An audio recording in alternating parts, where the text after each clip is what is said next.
I knew that danger lay ahead, of course, but I didn't expect to meet it in our own Shire. Can a hobbit walk from the water to the river in peace? But it is not your own Shire, said Gildor.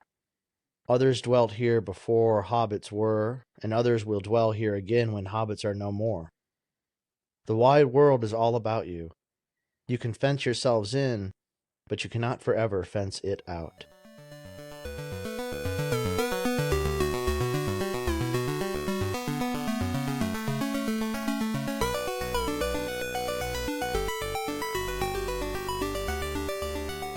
Welcome to the Wayward Wizards podcast. I'm Zach. And I'm Logan. And this week we are reading chapter 3 of book 1 of the Fellowship of the Ring. 3 is company.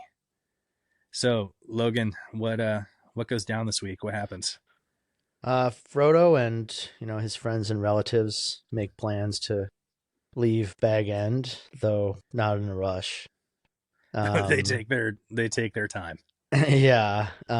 They finally do set off, and once they're on the road, they have some encounters with Black Riders, which really ups the stakes in a big way. And then of course there's a encounter with elves. It's everything Sam dreamed of.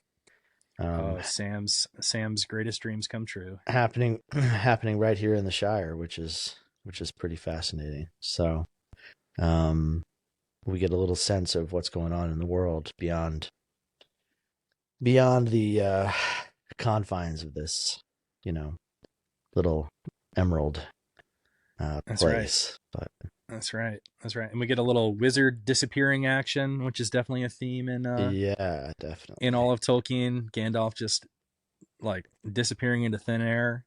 No one knows where he is. Nobody knows where he is, and the hobbits have to kind of fend for themselves out in this dangerous path, even though they don't really know what they've gotten themselves into yet fully, do they? No, they don't. So we start out. Gandalf has just said, like, you have to get out of the Shire, and Frodo's like planning on doing it with Sam. And if this was a modern novel, they would have left that night. Yeah. But they take several weeks to plan all the logistics. Gandalf says you ought to go quietly and you ought to go soon. And then 2 or 3 weeks passed. Yeah. And he's made no sign of being ready to go. No, and Frodo's basically like, I can't just like go off like Bilbo did with Flash. Right. And Gandalf is like, I said soon, not instantly. Yeah. But right. I think that this like really speaks to Tolkien's practicality. Right. Like he realizes that like if Frodo were just to up and leave Bag End, that would cause a huge stir. Right. And you can't actually just pick up and leave. Like you have to think through the logistics of where you're going to go. And it does kind of create a slower pace, but Frodo has to lay out all these plans. He has to sell Bag End. He has to buy a new house so that people don't think that he's just going off into the blue like Bilbo did. And he's got to move all of his stuff. Like nobody likes to think about the logistics of moving your house, but no, anybody who's ever moved knows you have more stuff than you ever thought until you start putting it in boxes. Right. Tolkien, it's never just like you snap your fingers and you're there. He always thinks it through, like, okay, how long would it take to get the preparations? How long would it take to walk to a certain place? And that's one thing that's really consistent in the book is that nobody ever just shows up in a place faster than they would have been capable of getting there. Yeah. And he's thought through all the logistics of travel, how long it would take someone to get to a place. And then he makes sure that it aligns with how he described their departure date, so that it aligns with not only the calendar, which he kept really intense notes about the movement of every character and where they were on certain dates, but also, what phase of the moon they would see, like when they're walking at night, when he describes the stars, he makes sure that the stars align with the time of year and, where they would see. So that attention to detail is, I think, what people love about Tolkien, but also what is one of the biggest stumbling blocks of people getting really into Tolkien. Yeah. There's a sort of meme around Star Trek and Star Wars fandom that whenever somebody asks how fast a certain ship is, the answer is that the ship goes as fast as the plot needs it to, like it travels at the speed of plot, and that's not really the case here. I think that he's thought it through in a way that's more rich and interesting than sort of your typical fantasy novel. Yeah, Um, and he was from a different time. Like he was raised in a time really before the automobile yeah, was available to everyone. He and his family owned an automobile, but he was notoriously bad at driving it. Like he would crash it all the time and have to have people come and like pull him out of ditches. that's Um, funny. and so he had like a real hatred of like the motorization of Europe. Hmm. But he was from a time when if you wanted to get somewhere, you had to walk Right. and or take a horse, but most people would just walk. And he went on a couple of long walking tours like in the Alps. And of Mm. course he fought in World War I and had to do a lot of marches with people. And so it's something that he had like a real intuition of like, okay, you are not going to walk with a pack Yeah. How many more miles than can you 20 miles. Like 20 exactly? miles is like an upper limit of Yeah, how far you could walk in a day. absolutely. Um, and the one exception being, and we'll get to this in the Two Towers, in about 60 years, but when when Aragorn and Gimli and Legolas run after the Uruk-hai, they run at this incredible pace, and the Rohirrim, they say like, I name you Wingfoot. Like how could you possibly have gotten from there to here Yeah. that quickly? But when you look at the terrain that they crossed and the amount of miles that they covered, it's not an impossible Hmm. feat. So even the like really amazing distances that people are able to cover are still within the realm of what's physically possible. So Right. I think that's something that's really special about Tolkien, and it really adds to the sense of this being a real lived-in world of people with real bodies. Hmm. And even though the pace might not be quite as cinematic as like what we're used to in our media, especially fantasy media, Yeah. they don't move at the speed of plot. They move at a reasonable, like, possible pace.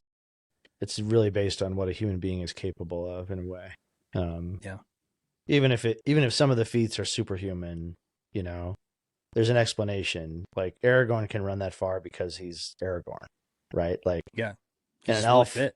an elf can run that far because he's an elf, right? And Right. um, yeah. So yeah, the idea that Merry and Pippin and Frodo and Sam do have to take time to think through how much food do we need, how much do we need on our packs, what are we sending ahead of us, to this new property, is all.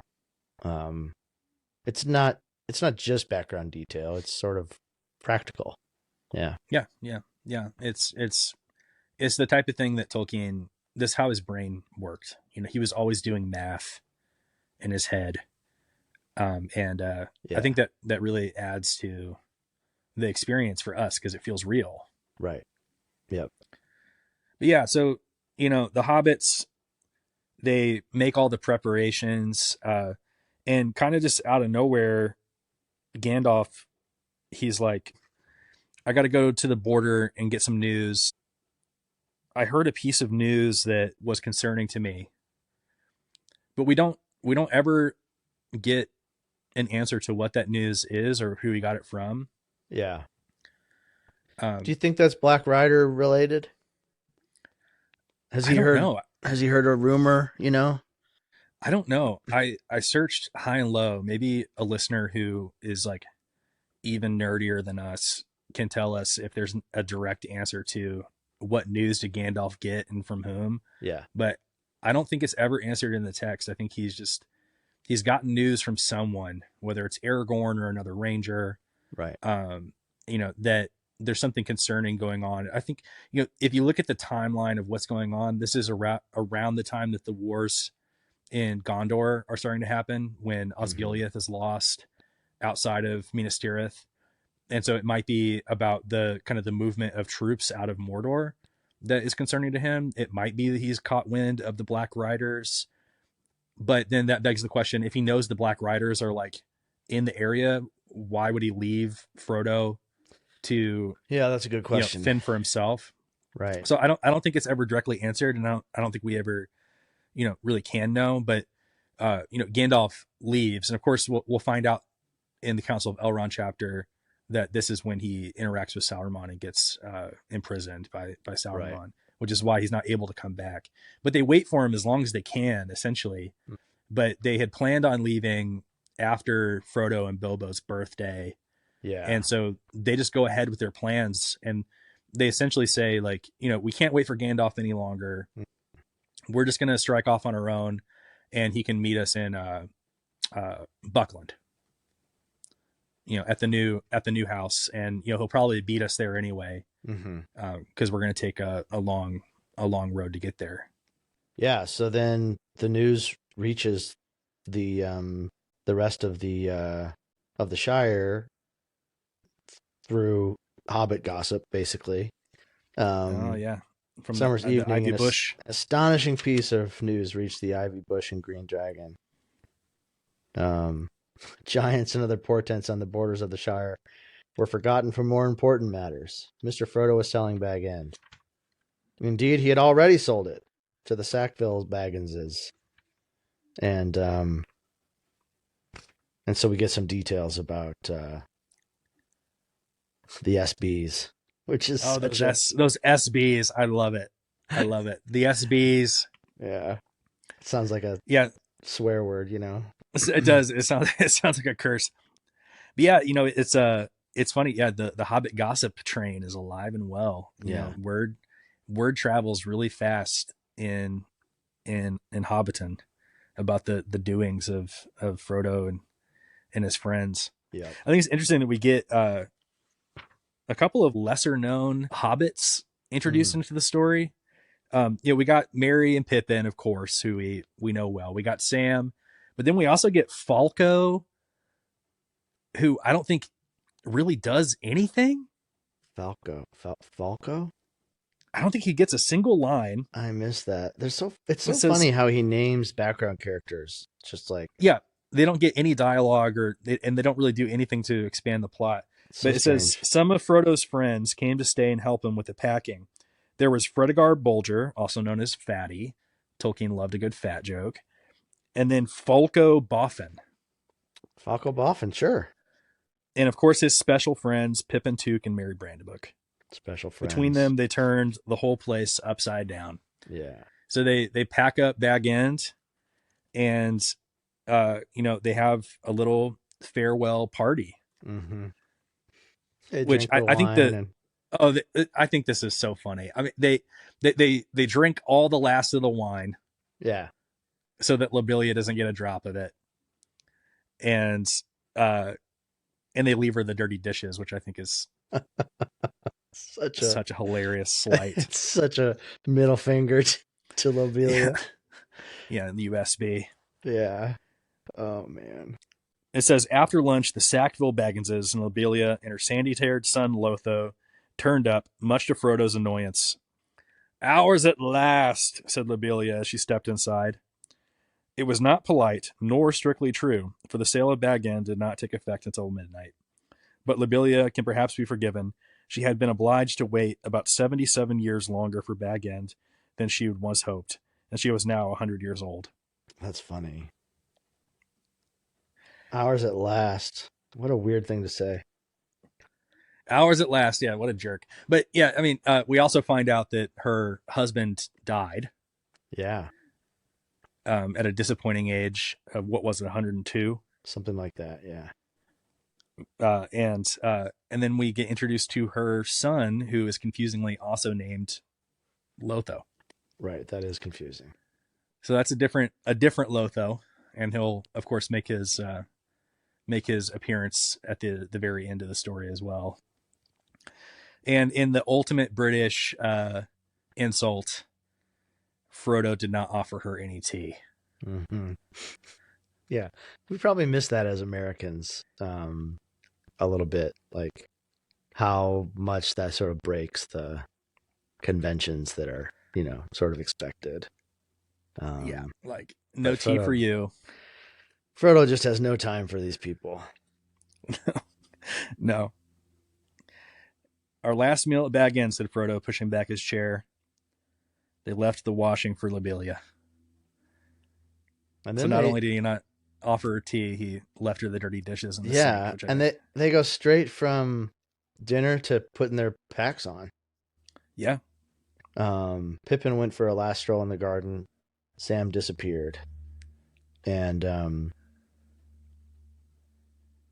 interestingly, we do get right here at the really at the front of the chapter, we get a little gesture toward somebody looking for Mr. Baggins, which yeah, could be Frodo, but obviously could be Bilbo also. And yeah. Dare we say he's sniffing around? yeah, sniffing around, and the gaffer stands right up to this person, even as terrifying as it must have been. Yeah, Um, and it's all I like that it's all sort of his dismissal of this character is kind of couched in Hobbit, um, um, ignorance. well, yeah, ignorance, but it's also couched in like there's a certain way that we do things around here, and talking about our neighbors is not one of them. So why don't you mind your own business, kind of thing, Yeah, yeah.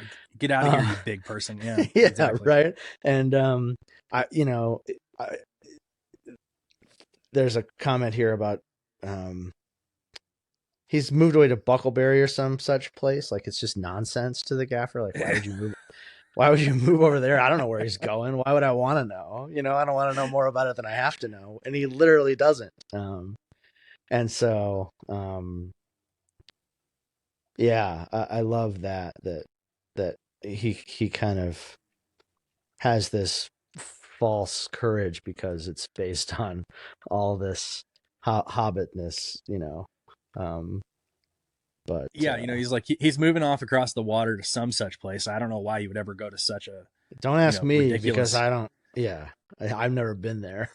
Yeah, yeah, yeah, yeah. So There's this there's this sense. I don't know if we've talked about this really with the hobbits, but they have like this like jingoism about them.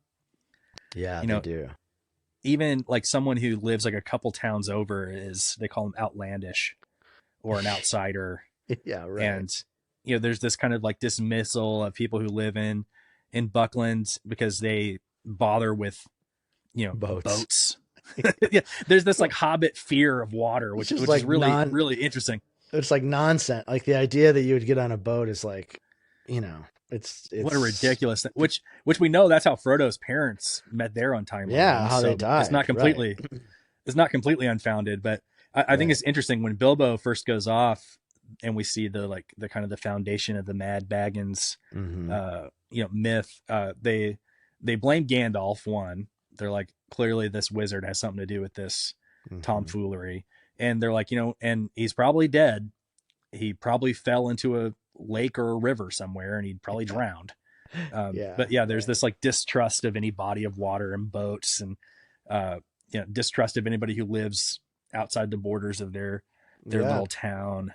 And even Frodo, I think we missed this in the last chapter, but he says, maybe I'll cross that river someday, but not yet. Yeah, And so even the crossing of water is sort of seen as a big yeah, it's deal. a big deal. Big That's a deal. that's a natural boundary that is it's psychologically meaningful for people in the Shire for sure. But yeah, the hobbits, they decide that they can't wait for Gandalf any longer. Um, Frodo says it's going to be a fine night. That's good for a beginning.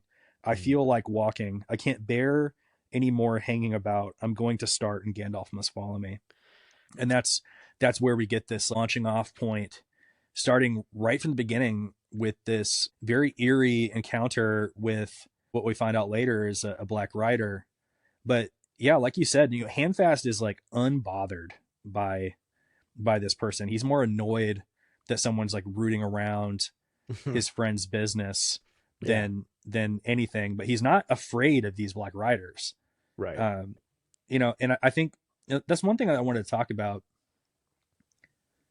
is that we have this image of the Black Riders as being these like physically intimidating forces. Yeah. But especially in this part of the story, they're not. Mm-hmm. Their power is not a physical intimidation power. It's that they're terrifying. These are essentially ghosts. They are. The idea of a wraith, I think, is really helpful. Like what does a wraith do? A wraith doesn't necessarily carry around a sword and threaten you physically. It's something that is more terrifying because it represents the unknown or some kind of ignorance or darkness.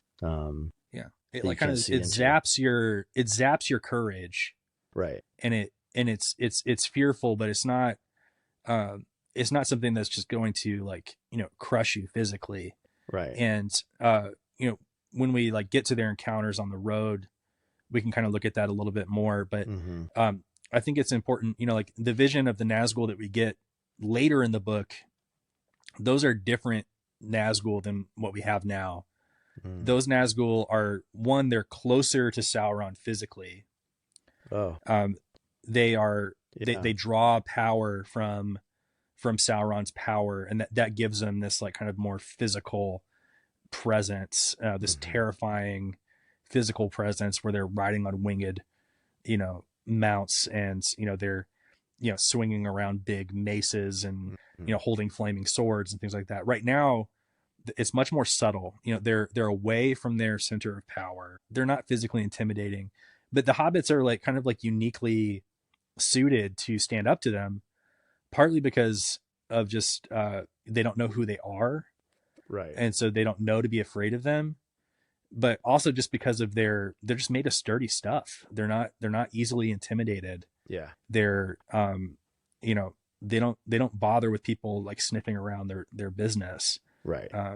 And so it's kind of funny to think like the same creature that like faces down Gandalf at the gates of Minas Tirith and is this like extreme danger. Yeah. And takes Gandalf takes like all of Gandalf's power just to face him. Hey. This old little hobbit grandpa, yeah, the gaffer just sizes him up and says, "Yeah, get along. I'm not going to be bothered with you." It's funny, like believing something is foolishness, sort of like, yeah, it's sort of like guards you against the power of the thing, Yeah. Like, I'm what not is gonna be this? intimidated by you. I have no idea what this is, and so it's probably some foolishness from Buckland, and right, and so or wherever, like somewhere even worse than that, right? And so you can kind of turn a blind eye, or there's some like they're immune to the fear that these wraiths would normally put into your heart because they just don't accept that it's something that should be feared. And that's sort of instructive. I think there are certain ways in which if we go into something with too much knowledge, we kind of suck ourselves out or something like that. But if you kind of just show up and wing it, sometimes like you're better off. At least that's what I tell myself. That's what I tell myself. Laugh at the things that scare you. Just like like I refuse to be afraid of you. Exactly. The hobbits, they pack up their gear, they hand off the keys to Lobelia, leave her the dirty dishes, and Mary goes off with a cart full of Frodo's stuff. Yeah, the stuff he wants to keep, right? And the stuff that wasn't included in the sale.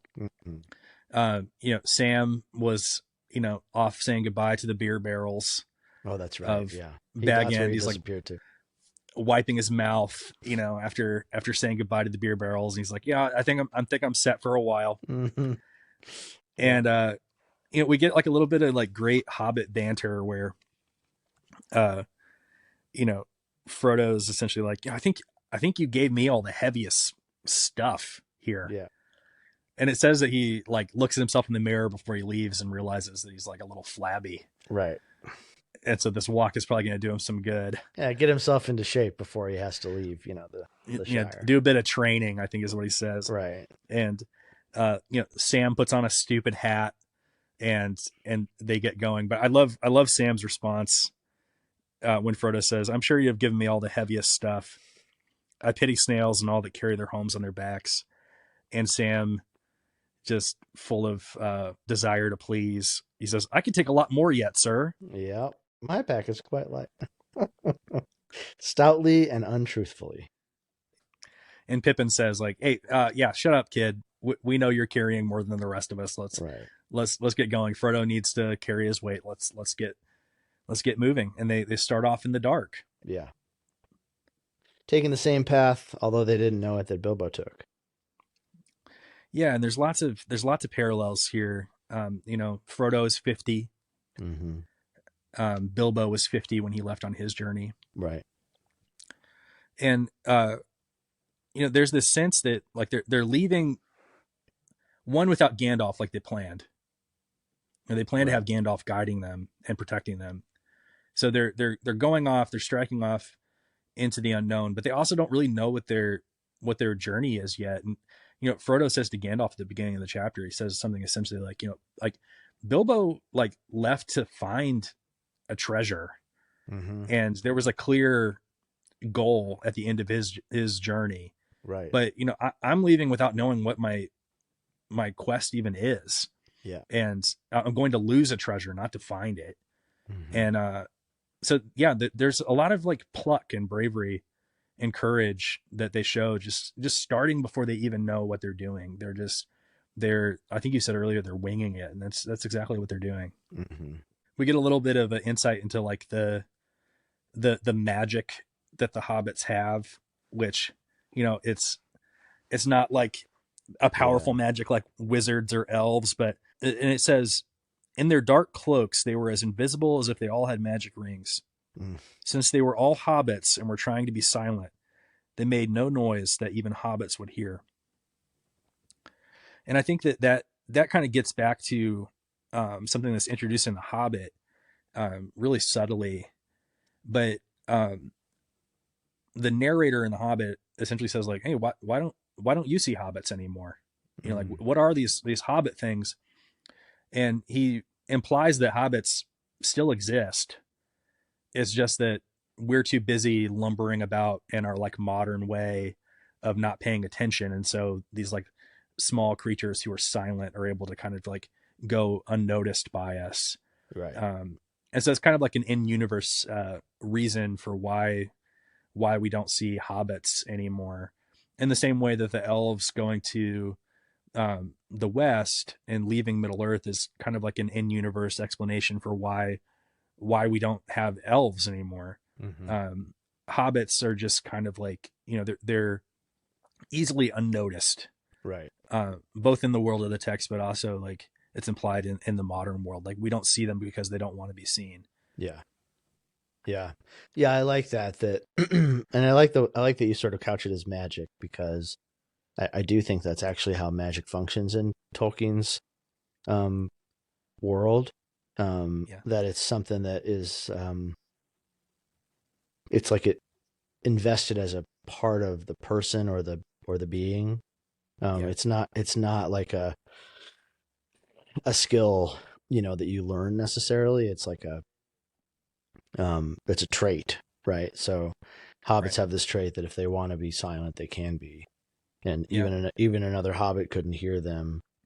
Even the wild things in the fields and woods hardly notice their passing. Frodo, wonders if he shall ever look down into that valley again. He's so dramatic. He's always saying these things out loud to himself. And later on when we find out about the kind of plot that Merry and Pippin and Sam had. They're like, well, you're always muttering to yourself that you might not, right? You might not see the Shire again. We were pretty sure that you were leaving. And Yeah, you're not as subtle as you thought you were, yeah, dude. exactly. Yeah. So Pippin gets sleepy and wants to stop, and Frodo gives him a hard time. I thought you liked walking in the dark. Yeah.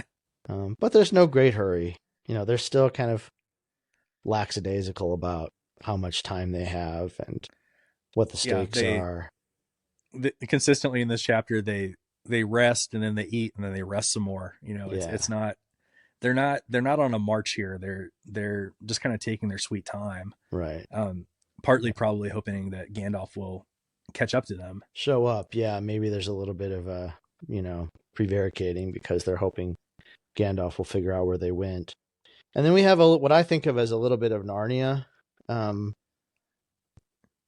sorry to bring up Clive, but Oh, C.S. Lewis. the fox sees them passing through the woods. What a weird then we get fox weird thoughts. little aside. Yeah, it's I think like people often mention this as like a strange moment in Lord of the Rings. It doesn't really match the tone of the rest of the story. Yeah. And I think this is I think this is like an echo of earlier drafts of Lord of the Rings where he's still writing the sequel to The Hobbit. Right. And in The Hobbit, the narrator has a much more whimsical tone because it's written for children. And so this definitely is like a leftover bit of that tone that is a little jarring when you're reading it. And you might be like, what? Like, yeah. So it says, a fox passing through the wood on business of his own stopped several minutes and sniffed. Hobbits, he thought. Well, what's next? I have heard of strange doings in this land, but I have seldom heard of a hobbit sleeping out of doors under a tree. 3 of them. There's something mighty queer about this. He was quite right, but he never found out any more about it. Very odd. I was thinking about it, and it's definitely out of place. And I think, if Tolkien had like a more intense editor or had been willing to accept more intense editing, they may have cut that bit out. But it is like right in the midst of like a lot of descriptions of nature in the area. I mean, he's talking about the flora, he's talking about, the resin scented darkness of the trees. And he's describing the great trees' roots that they're curling up in to go to sleep. And so like, I think it kind of fits in its own way that he's just kind of describing the natural world around the hobbits. Right. And so it's not as like out of place as I might have thought in past readings, but it definitely is weird that we get fox thoughts. And I don't think we get anything like this in the entire rest of the book. I mean, he certainly read and reread these chapters and just chose to keep it in. Yeah, he liked it. He liked it, and it's kind of whimsical. You're sort of like, oh, it's full of whimsy. Yeah, you're so right. We're told that Frodo didn't fear any danger yet. No, and so then maybe he kind of delivers us this little bit of whimsy because it's like, you don't need to feel too worried yet either. No. We're still in the kind of the more childlike part of this story, at least for a couple more pages. And that's right. Yeah. Fox thoughts. So they wake up, they have breakfast, and they kind of there's this banter between them that I think just shows how, like, what good friends they are. Yeah. Frodo and Pippin are like, they're on the same level of like their social class, and Sam is definitely still like their servant. Yeah. And they kind of boss him around a little bit, like telling him to go fetch water and like get breakfast ready for this time, Sam. But their banter is really endearing, and it's very British. I have some British family members and friends, and just the way they talk to, and if we have any British listeners, excuse our our patronizing tone about the Yeah, Brits, but sorry. you know, the British, they call it taking the piss. Right. You know, they just like, they love to rib each other, Yeah. you know, and there's lots of just like kind of like back and forth, just kind of cutting each other down a little bit, cutting them down to size. Yeah. And that's just, that's it's really endearing about the hobbits, how they talk to each other and their friends. Yeah. I watch a fair amount of British television, and it definitely reminds me of that kind of repartee Yeah. that they have, as well as sort of a self-deprecating. It's Yeah. always couched in a way that could be, I think, an American. We have such a flat way of talking to each other. It's all surface level, and Very, I very, very surface level, very, I very think serious. And we take offense very I think easily. we would take offense to some of the things that they say to each other in friendly ways, on some of these shows, and here too, but it's always couched in a friendly way, and in a way that also includes some self-deprecation. So it's not like coming from a place of, you know, lording it over anyone necessarily. No, no. It's about establishing some equality, I think, actually. Yeah. Yeah. They're good friends. So they, you know, tease each other, you know, that like, you know, Sam, did you get the bath water hot yet? No, no, sir. No, sir. Frodo, where you been? I thought you were going to get water. He's like, oh, I don't keep water in my pockets. You know, he like there's just this, he just walks off to the edge of the wood. It says he's yeah, like just daydreaming or something. taking his dang time. But I mean, Yeah, I think that just kind of speaks. He's used to people kind of waiting on him. He's not a working class hobbit. He's no, not usually, he's kind of soft and flabby, and he doesn't have to do an honest day's work for his entire life up to this point. And, yeah, uh, but yeah, you know, they get to marching, and pretty quickly Pippin starts complaining about how far they have to walk, right. even though he knows exactly how far they have to walk. And he says, the road goes on forever, but I can't without a rest. It's Mm-hmm. high time for lunch. So yeah, lots of eating, lots of taking your time. But that the road goes on forever, that really sets up this famous poem, Right. which I think is worth reading the whole poem. You want to read that one? Yeah, sure. They're gazing eastwards along the road, which is the direction they're headed.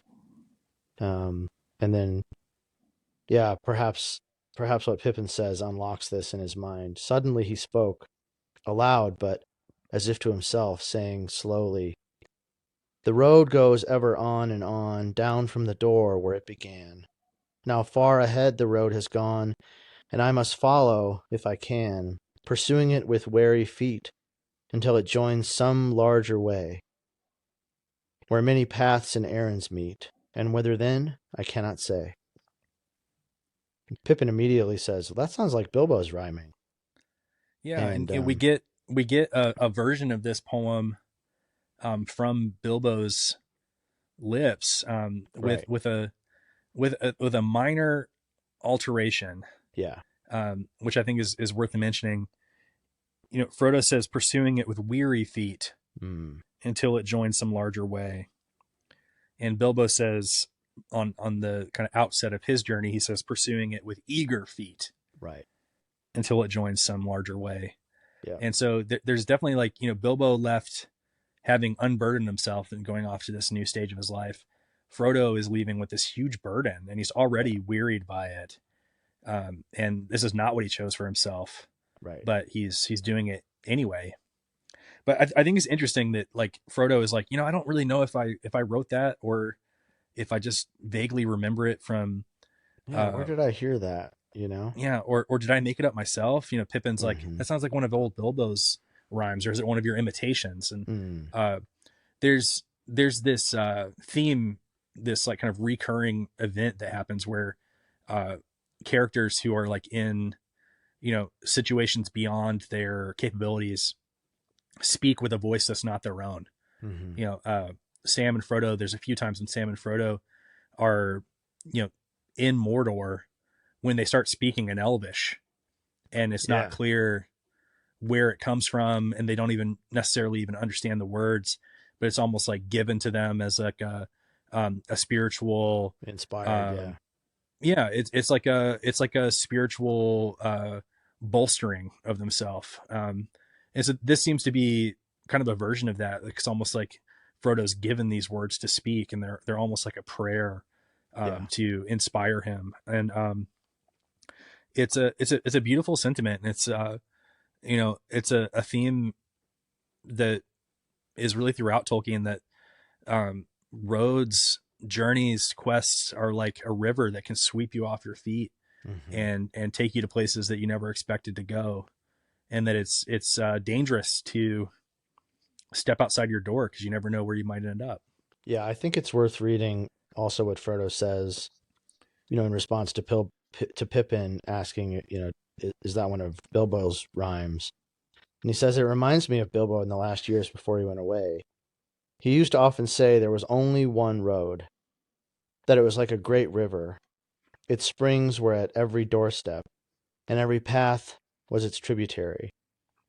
It's a dangerous business, Frodo, going out your door, he used to say. You step into the road, and if you don't keep your feet, there's no knowing where you might be swept off to. Do you realize Right. that this is the very path that goes through Mirkwood, and that if you let it, it might take you to the Lonely Mountain, or even further into worse places? Yeah, worse places, no kidding. Um, Yeah, yeah, they're going it, to a little bit of a worse place now. it's Yeah, a very spiritual orientation toward the world and the connection right between things, that Bilbo would see literally the path up to his door as a path into the entire world, like everything being connected, that there's one road, um, yeah, is um, is a beautiful sentiment, and also kind of overwhelming, especially for a hobbit. yeah. It's Um, dangerous. yeah, dangerous, and We already said they don't like rivers.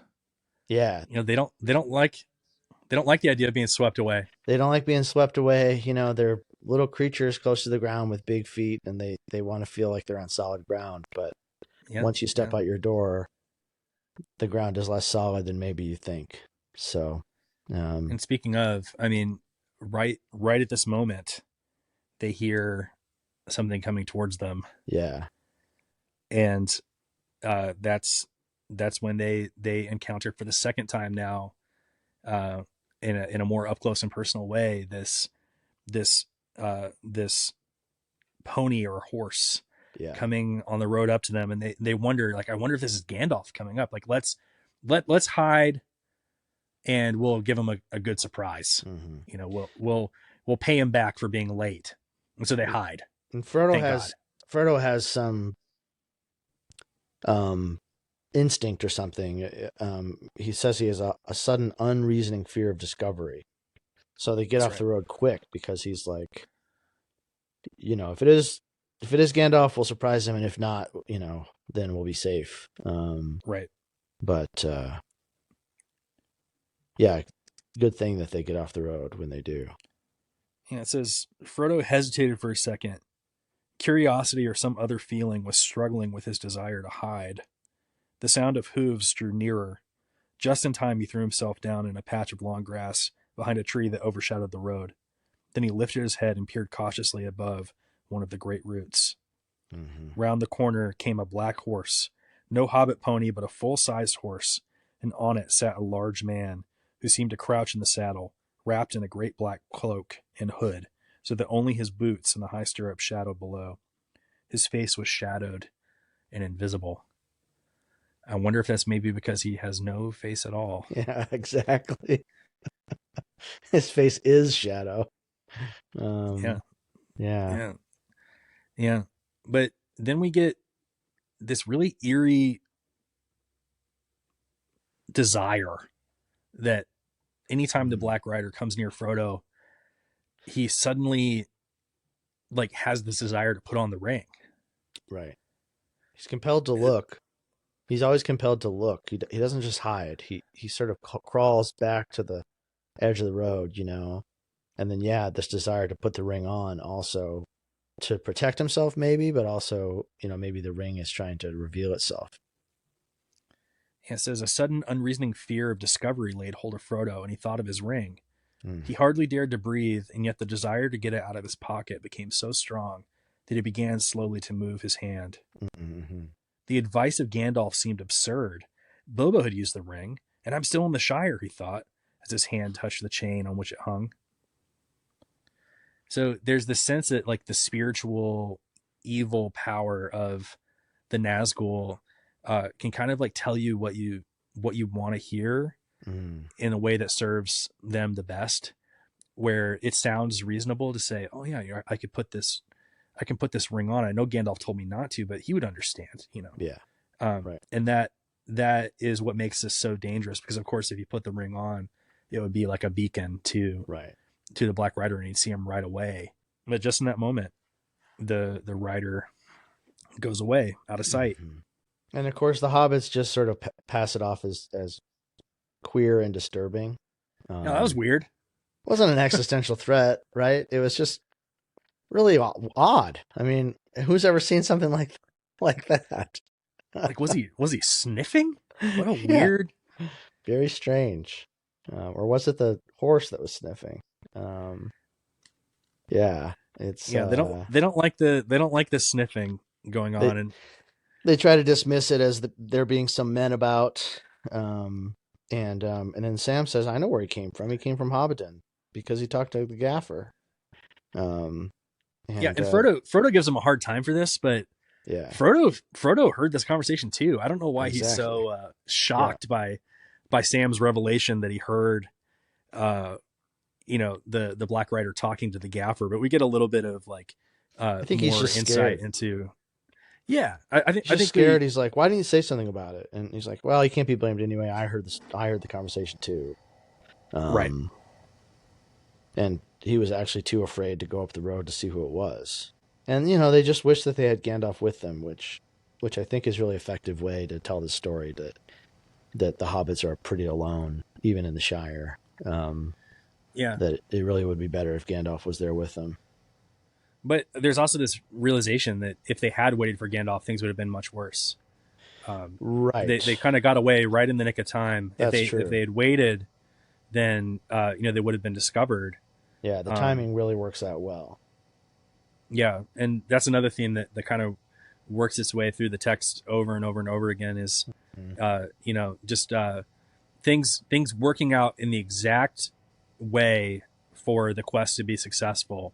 Right. There's a luck that the good characters enjoy, even when everything feels like everything is going completely wrong.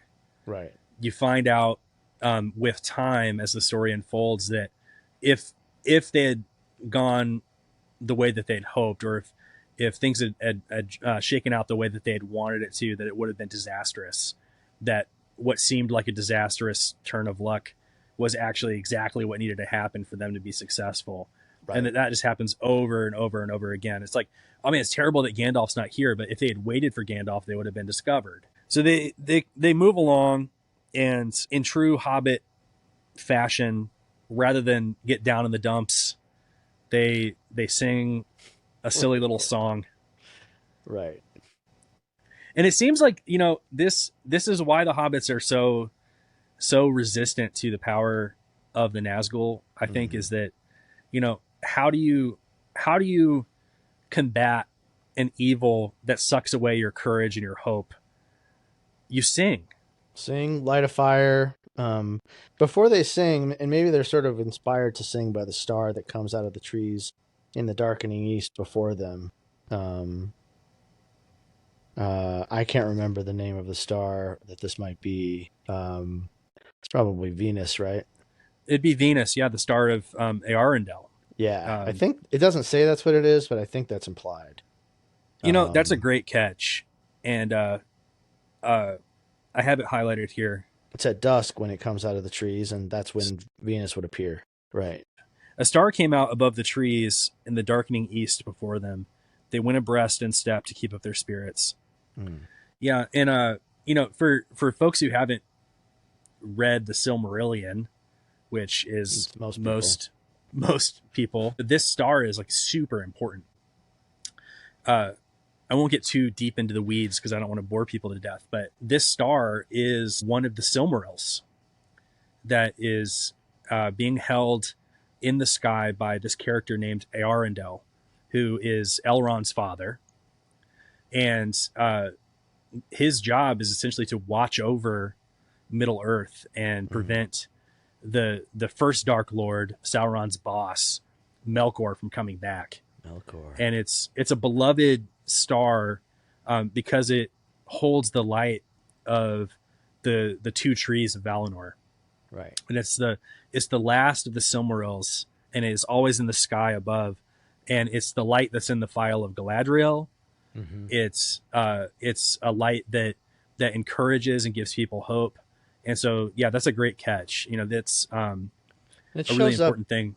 It shows up several times in moments like these where, you know, they need a little encouragement or some connection to this, you know, this greater power. It will sort of show up in the sky. So there's a sense that like the celestial bodies, the stars, are a reminder that there is good that's greater than any evil on earth could ever extinguish. Right. Yeah. And you know, as bad as things might be here below, the evil here can't touch that beauty. Yeah. There's light and high beauty that evil can't touch. And you know, we'll see it over and over and over again that this star in particular encourages and gives hope. And you know, eventually when they link up with Strider in a few chapters, and they're also being pursued by the same enemy, to encourage the hobbits when they're at their lowest point, he sings them the song of Beren and Luthien. Yeah. Which, if you're just reading Lord of the Rings, you've not read the Silmarillion, it might be kind of lost as to the significance of this. But the story of Beren and Luthien is the story of a mortal man stealing a Silmaril from Morgoth, Sauron's boss, the Dark Lord. And that's the very Silmaril that they're looking at right now in the sky, Venus. Yeah. And so it seems like the way that you combat this particular brand of evil is through singing songs that encourage you and remind you that there's good, and that there's these, like, you know, in the Hobbits case here, the song they sing is very common. Yeah. It's about simple pleasures. It's interesting that it's as night falls, as the stars grew thicker and brighter, the feeling of disquiet left them, and they no longer listened for the sounds of hooves. They kind of forget that, you know, this scary thing is out there. They begin to hum, and then they get into this pretty common song, a walking song. And they leave out any of the mentions of supper in bed because they don't want to be reminded that they're hungry and tired, I think, which is really cute. Like, they sort of decide together that they're not going. And Bilbo had made the words to a tune that was as old as the hills, almost like a hymn, right? All those hymns are based on tunes that people already knew. Folk songs, and I would say, you know, I would draw a connection with the idea of particularly the stars that we now understand are planets, but the stars in general and the heavens. When ancient people talk about heaven, like, we think of it as like a metaphysical place that whatever your soul lives or something. The place you go when you die. But when they talk about the heaven and they talk about the perfection of heaven, it's because they literally look up at the stars every night, and they're the same every night, every week, every month, every year. You can track the course of, you know, Venus across the sky. And so there is a sense that, like, the heavens, the mechanical nature of the heavens, the perfection of that is comforting or is somehow ideal. And so I think that's what's happening here in a way, that even as the stars come out, and then of course we'll have the connection to the elves here in a minute, but even as the stars come out and the night starts to draw around them, they feel encouraged in order to sing and to encourage each other through song as well. So Yeah. one thing kind of reflects the other, I think. Absolutely. Then Pippin gets a little bit too into it, and he sings the last words Not in bad. a high voice. And now to bed, and now to bed. And then Frodo says, "Hush." Yeah. They hear hoofs again, and they decide that they need to hide. Pippin very helpfully says, "Don't forget about the sniffing." Yes. And they go and they hide off the path again, and Frodo hears the sound of snuffling, and then he sees this horrifying image. The shadow bent to the ground and then began to crawl towards them. Once more, the desire to slip on the ring came over Frodo, but this time it was stronger than before. So strong that almost before he realized what he was doing, his hand was groping in his pocket. But in that moment, there came a sound like mingled song and laughter. Clear voices rose and fell in the starlit air, and the Black Rider retreats.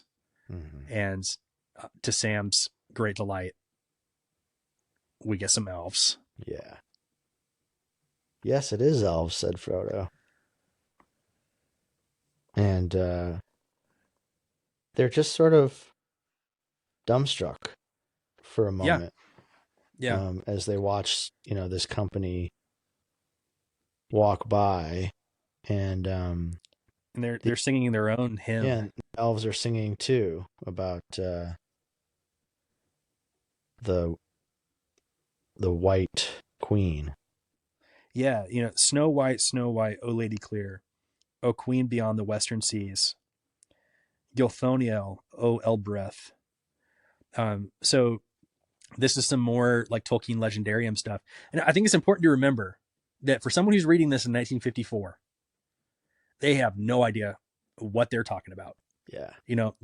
We have like the internet to Google when we come across weird names in Lord of the Rings. And, if you're like really into Tolkien, you can read the Silmarillion. Right. But for someone in 1954, this is all new information. But Elbereth is the Queen of the Valar, is the Elvish name for the Queen of the Valar. So this is a godlike power who lives in Valinor across the seas, and the elves would have interacted with these divine powers before they moved back to Middle Earth, and they remember, that time when they were sort of bathed in the light of these divine powers, and they pray to her.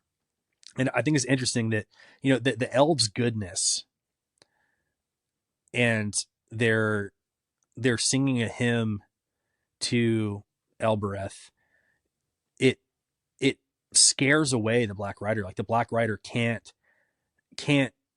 abide in the same place as someone as holy and as good as the elves. Right. And I think it's so interesting that it's song and cheer and praise and light and beauty. That's how you fight these creatures. It's not with swords.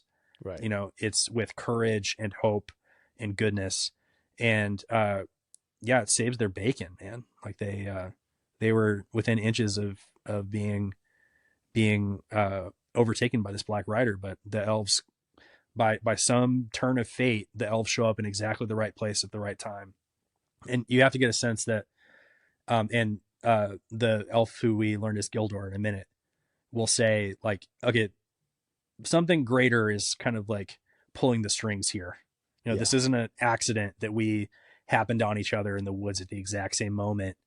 There are powers greater than us that are at work here. And so we need to be thankful for that. And he's very unwilling to sort of step in and potentially, divert or meddle in the sort of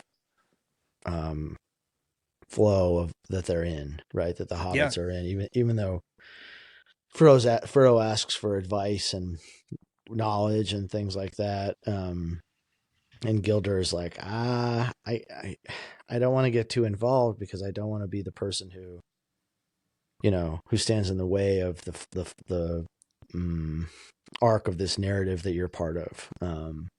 Yeah, it's above his pay grade. Yeah, exactly. Even though he's like good and powerful and ancient, it's. I remember like reading this when I was a kid and wondering like, why doesn't Gildor just like take him to Rivendell? Take them, yeah, yeah. Like, but there's this like trust. There's this like, you've been entrusted with this journey. I don't know exactly what your quest is, and I'm not going to comment on it because it's outside of my complete understanding. So I'm not going to give you advice. Just the only advice that he gives him is to take his friends with him. Yeah. Don't go alone. That's his only advice. And he's like, Gandalf wouldn't want you to go alone. So like stick with your friends. And of course we know, and I don't think we've like really talked about this, like Frodo is kind of lying to everybody but Sam and his friends. And he's kind of like hoping that they fall for the same story that he's telling everybody else in Hobbiton, which is that he's just going to go live in Buckland. Right. But, Pippin and Merry are too wise for that. They're never going to let Frodo go off on his own. They don't understand exactly what his quest is, but they know that something is up, and they're never going to abandon their friend. Yeah. So I think it's interesting that Gildor gives them this exact same advice. Right. They have no intention of staying. Even though I think Frodo would probably like try to give them the slip, right? And maybe even Sam, Yeah, so they see the elves singing. The elves notice, they do notice, and they know it's Frodo. Hail, Frodo. Yeah, they say, hail, Frodo. Yeah, and Frodo's kind of taken aback by the fact they, like, how do you know who I am? And they're essentially like, hey, just because you haven't seen us doesn't mean we haven't seen you. Yeah, right. And maybe the hobbits aren't trying to be too sneaky right here. They're just sort of, dumbfounded by this passage of the elves. And Frodo gives Gildor a sort of a special greeting here. I wanted to talk about this because I just love this. So they invite the hobbits to come with them for the night and to lodge with them and eat with them, which I'm sure the hobbits are thrilled at the prospect of having. Absolutely. Good elf food. But Frodo bows and says, Ellen Sila Luminen Omen Tielvo. A star shines in the hour of our meeting. And the elves are taken aback, and Gildor laughs at this. It's kind of almost like you imagine like hearing a little kid say like a really like polite greeting, and everybody kind of laughs at it. But he says, speak no secrets. Here is a scholar in the ancient tongue. Bilbo was a good master. Hail, elf friend, he said, bowing to Frodo. That's a big deal, being called an elf friend. Yeah. It's like a title. Pretty rare. And I love the speak no secrets. Here's a scholar in the ancient tongue. It's so sweet. Like, you're not going to be able to get away with just speaking in Elvish because Frodo might suss it out, Yeah, I know we were about to talk a bunch of crap about these little guys. Careful, right. Careful. One of them kind of understands what we're saying a little bit, even though he says it funny. Yeah, right. Exactly. But a little like Tolkien fun fact is that in the letters, somebody wrote him a fan letter and asked him like essentially like why in the world did you write this thing? Like what inspired you to write it? And Tolkien kind of jokingly said that he wanted to create a world where it would be reasonable for one person to greet another by saying, a star shines in the hour of our meeting. What? So he had written the Elvish line. Yeah. Ellen Silla Luminen Omen Tielvo. Sorry to anybody who's like really, really into Elvish who wants to like pick apart my pronunciation of that. Send us in a recording if you're offended by. Yeah. Yeah, if you can do it better, send it Right. in. But I probably said it just about as good as Frodo did. But he had that bit of Elvish written out, and he thought it was a beautiful string of words in this Mm-hmm. invented language that he made. And so he kind of like, he says he built the world around this particular greeting. And that's how Tolkien's mind worked. You know, he had all these languages that he had written, and he knew that there's no language that exists without history, Right. that like language comes out of the human experience. And so language is colored by the experiences of a people, and that's how languages come to be.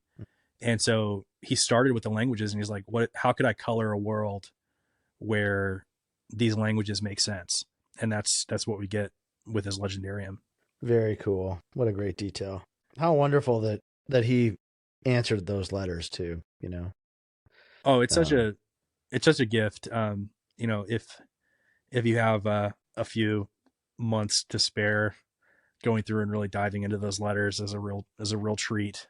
He answered them at length.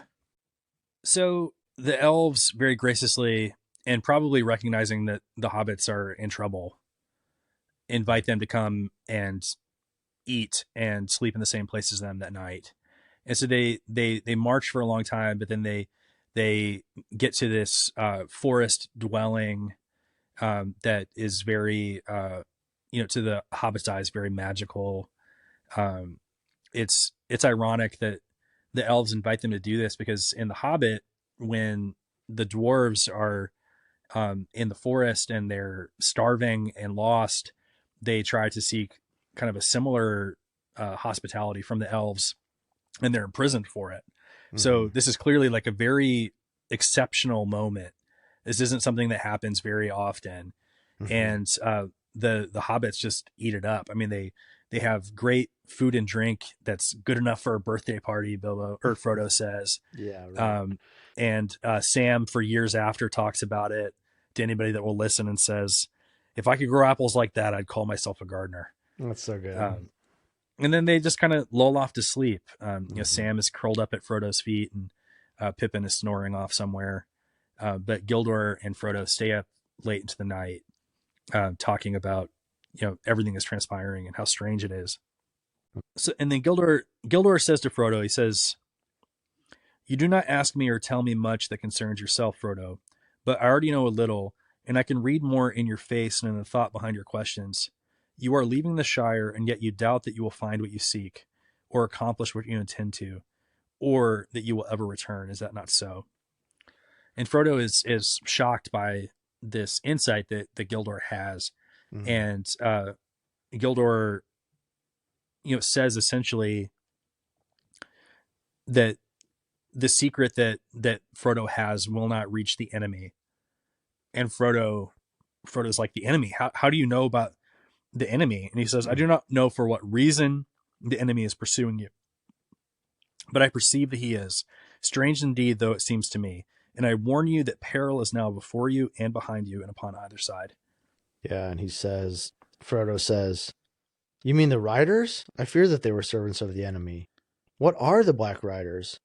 And Gildor's kind of appalled. He's like, "Hasn't Gandalf told you anything?" Yeah, Um, Nothing not about such much. creatures. They go back and forth, and Gildor says the Shire is not a protection to you. Like, you're in danger. Just because you're Yeah. in the heart of the Shire doesn't mean that you shouldn't be afraid. Um, Yeah. And that's and the bit that we started with, the selection that we started yeah, the pod with today. Um, Gildor reminds Frodo that just because they're in the Shire, they should still be very careful, because they don't understand how terrifying this enemy is. And right. Gildor is like, if I were to tell you like who these guys are, I think it would terrify you to the point of paralyzing you essentially. So I'm just not going to tell you, uh, you know, who they are, but you should know that just because this is your home doesn't mean that you're safe. In fact, the Shire is not yours. There were Hmm. others who dwelt in the Shire before you. and there will be others who dwell in the Shire long after you're gone. Mm-hmm. And he says, the wide world is all about you. You can fence yourselves in, but you cannot forever fence it out. Mm-hmm. And it's just that reminder that, the hobbits have lived this blessed existence. And we find out later that it's because of the forces of more powerful, more wise beings that they're allowed to exist in this kind of protected state. Mm-hmm. Yeah. And, they kind of get into Frodo's plan. And I think, Gildor encourages him. He said, I think this is a plan you should stick to. Yeah. And you should ask Gandalf when you see him. Like he will give you clearer counsel. But of course Frodo says, well, I've been expecting Gandalf and he's not coming around. I don't know what have happened. Should I wait for him? Gildor doesn't like the news that Gandalf should be late. It's not a good tiding. But he says, this is worth reading, I think, here. He says, but it is said, do not meddle in the affairs of wizards, for they are subtle and quick to anger. The choice is yours, to go or to wait. And then Frodo says, and it's also said, answered Frodo, go not to the elves for counsel, for they will say both no and yes. What a sick burn. And Gildor laughs. Elves seldom give unguarded advice, for advice is a dangerous gift, even from the wise to the wise, and all courses may run ill. But that whole exchange, I mean, do not meddle in the affairs of wizards feels like something that somebody wrote down 5,000 years ago. Yeah, it's folk wisdom. And go not to the elves for counsel, for they will say both no and yes, also feels that way. Yeah, and that's what gives this story so much depth. I think sense of like, I think you could go to somebody who's never read The Lord of the Rings or seen the movies and say, do not meddle in the affairs of wizards, for they are subtle and quick to anger. And they'd be like, yeah, that's true. This is common sense. That's how deeply a bird in the hand is worth two in the bush. Right. Like that's how deeply this stuff has wormed its way into culture. It's like at the heart of who we understand ourselves to be. Even though I don't think we could really what does that mean? Don't, meddle in the affairs of wizards. We could go on and on about that, but people basically see this as common sense. And don't go to the elves for counsel, for they will say both no and yes. So I love that kind of back and forth right there. But then we get the piece again. I think it bears repeating that Gildor's basic advice is this: do not go alone. Take such friends as are trusty and willing.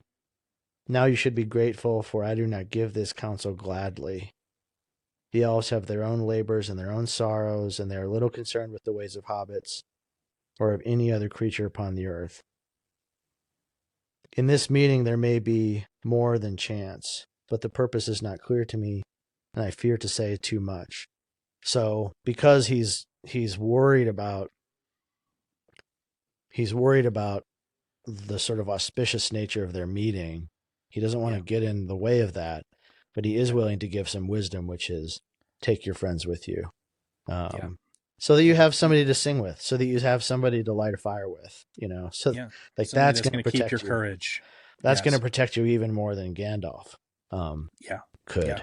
And that's a beautiful thing. That's a piece of this text that we should take into our lives and cherish your friends and spend time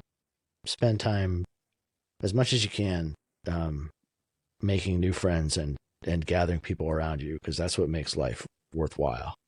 Yeah. Don't go it alone. Right. And Frodo very tenderly asks Gildor, where shall I find courage? That is what I chiefly need. And Gildor responds, courage is found in unlikely places. Be of good hope. Sleep now. In the morning we shall have gone, but we will send our through the lands. I name you elf friend. and may the stars shine upon the end of your road. Mm. And that's how he leaves them, and they go off in safety to sleep, and that's how the chapter ends. Yeah. Beautiful. What a great meeting with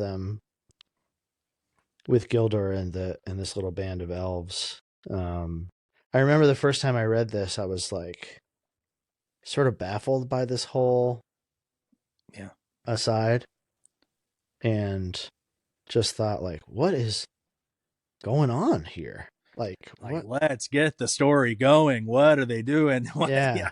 But as an adult, I crave this kind of a meeting. I crave those points in my life where I can kind of turn aside from, marching out of the Shire or whatever, and just be listened to and taken care of by people who are, older and wiser and more, I don't know, self-assured or something than I am. And so I really find a lot of comfort in these few pages. And what great advice. Take your friends with you. Absolutely. Do not go alone. Beautiful. That was a fun reading, man. And can't wait to pick it up next week for A Shortcut to Mushrooms, where the hobbits get into all kinds of new shenanigans. Absolutely. Some more humor and more hobbit culture coming at us. That's right. Thanks for reading along with us. Join us next week for Chapter 4, A Shortcut to Mushrooms. If you want to help us out, share this podcast with a Lord of the Rings fan in your life. Follow us on Spotify, Apple Podcasts, and YouTube, and visit waywardwizards.com for more info. May the hair on your toes never fall out. We'll see you next week.